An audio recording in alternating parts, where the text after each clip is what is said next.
The Republicans briefly eliminated an independent ethics board that's supposed to fight corruption. They overstepped a little bit and they realized, oh shit, we're supposed to hide that we're pro-corruption. So I have a hilarious clip here of Representative Weber of Texas trying to explain his vote. Now, the way this went down is the Republicans were at a meeting behind closed doors and they asked, hey, should we eliminate the Independent Office of Congressional Ethics? It's an anti-corruption board. And apparently everybody in the room was like, fuck yeah, bitch, let's do it.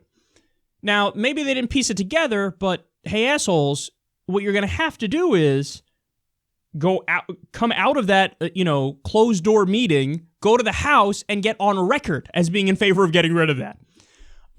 So there was a giant backlash after they did it and the news leaked that, hey, they're going to get rid of that. The American people all called their congresspeople and they were like, fuck you, man. So now the Republicans are backpedaling and they're like, oh shit, no. See, what had happened was the sun was in my eyes and my grandma had herpes and I forgot there were a lot of things going on. And I just, my mind, anyway, how about them Yankees? You know what I'm saying? Yeah, I wasn't in favor of getting rid of the Board of Corruption.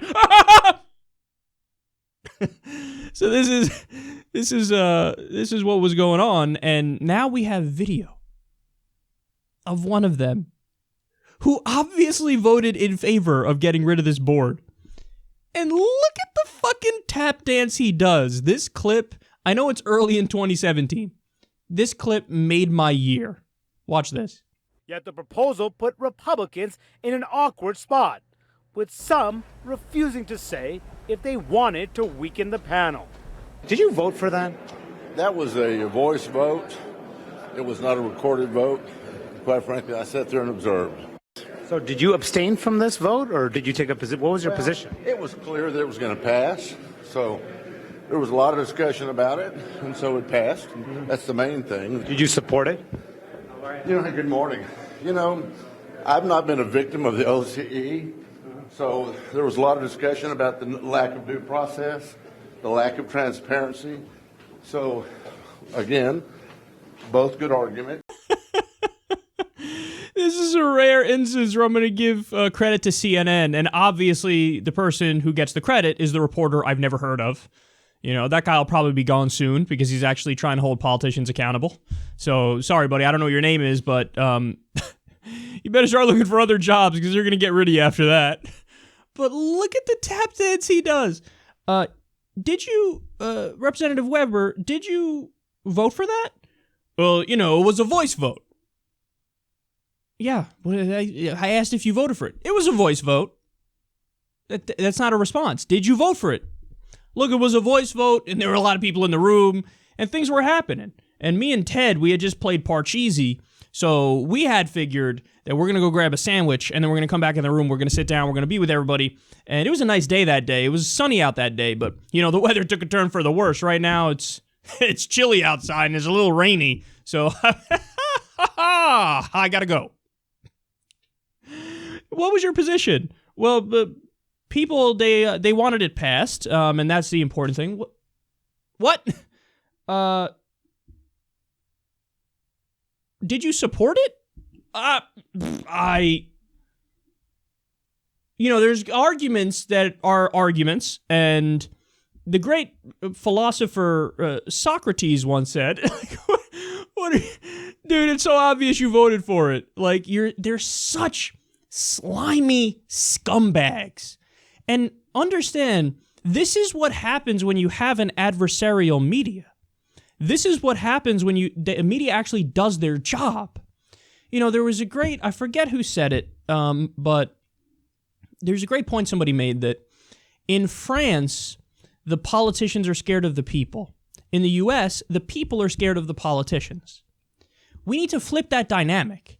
And if you have a media that actually does their goddamn job, like what you just watched right there, that guy's fucking scared, man. That guy's scared to answer the question. He's scared to answer the question because he knows it's absolutely indefensible what he did and how he voted. So we can get that power back.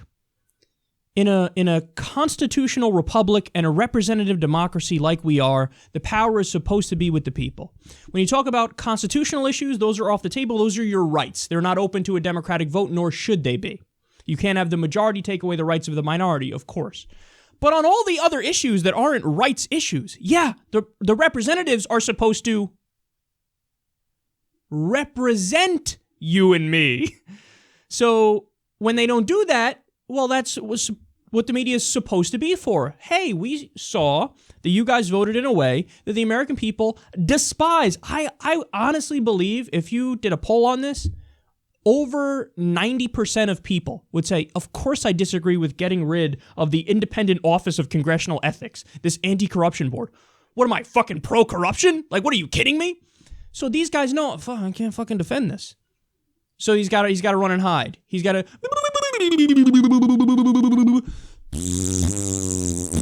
Hey, did you support it? You can't answer. So we need an adversarial media that calls these guys out and holds them accountable. We need the people getting more involved because obviously when we're more involved, good things happen. That's what happened here. There was a flood of phone calls and voicemails and everybody was reaching out on Twitter and saying, fuck you for getting rid of this board. Good. That's democracy. Do that. One of the rare instances where we're not functioning as an oligarchy. So the people need to get more involved. The media needs to be more adversarial like you just saw right there. And we got to fucking hold them accountable. Imagine we were this adversarial, both the media and the people, when, for example, and the Democrats too, when the Republicans decided, yeah, how about we block an attempt to get a background check bill passed after Sandy Hook, where children were slaughtered. Over 90% of the American people were in favor of that bill. Mitch McConnell blocked it and then bragged about blocking it on Twitter. So what if we were that adversarial then? Well, maybe it would have gotten through. Maybe they would have felt the pressure and they would have went, okay, look, I know we hate gun regulation, but this is just a background check and we got to let it happen or else we're all in trouble. We're all going to lose our seats.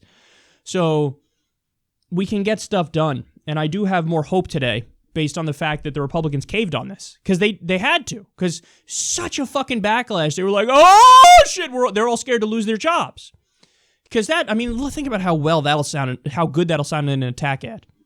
You know, Representative Weber of Texas is pro-corruption. He voted against the Independent Office of Congressional Ethics. He wanted to scrap it. Oh my God, that's election over, bitch. It's over. So it's hilarious watching these guys when they can't explain their actions. And by the way, I would argue probably on most of their votes they can't explain it because they're just doing the bidding of their donors the majority of the time. So when they can't explain it, this is what it looks like. And it's ridiculous.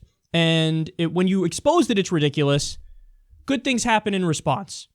So we got to keep going down this path. And if I was, in charge of making decisions at CNN, that guy gets a fucking raise. And I use that guy a hell of a lot more because that's what a reporter is supposed to do.